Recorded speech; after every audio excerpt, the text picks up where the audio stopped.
My warm Easter greetings to you all, and especially those in the Kingston Episcopal area. I want to offer a short reflection on the verse which is set in the Gospel for the fourth Sunday of Easter, John chapter 10, verse 10, in which Jesus says he's come that we might have life in all its fullness. As we go through this situation of the very serious pandemic, where most of our lives are surrounded by real anxiety and worry, by considerable loss and grief, there's a real question about how we find that fullness of life which Jesus promised in the midst of this most challenging of times. Last Sunday brought the very sad news of the death of the Reverend Peter Holmes. Peter had served as Vicar of St. Peter's, Norbiton since 1993, and sadly after a few weeks he'd lost the battle with coronavirus. As we give thanks for Peter's life and wonderful ministry, and as we grieve with him and his family and the parish there, we need to try to reflect on what that fullness of life means even in the midst of death.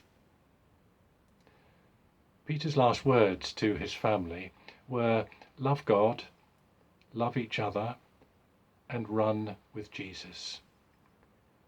Peter knew full well that that fullness of life which Jesus promised for all who follow him involved life lived in a loving relationship with God, with each other, and with our planet. And that fullness of life involved both the present, what goes on now, but also takes us into eternity.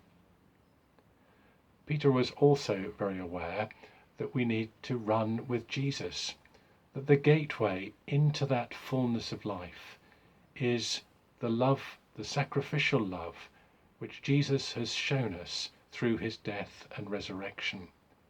That is what brings hope in the midst of the deepest adversity. Peter always had a big smile and a welcoming heart, and in his ministry he had a particular emphasis on the vulnerable and the homeless. At St. Peter's, Norbiton, they run the great feast each week for those who are vulnerable and needed a meal and some fellowship and some deep friendship. And Peter was wonderful about the way he embraced everyone into that particular event. He was also very active in the setting up of a hostel for the homeless. Peter knew that we were called to live that fullness of life now, and that God's love embraces everyone. But he also knew that it takes us into eternity. One of the images of heaven is of a tremendous banquet in which all are embraced in God's love.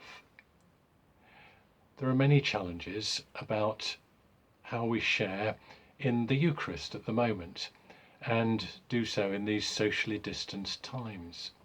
We can share in spiritual communion, and that is very important, because the Eucharist reminds us that it is a feast as we worship together in that way, in which we relate with God and each other, but very importantly, we also share with angels and archangels and all the company of heaven as we worship.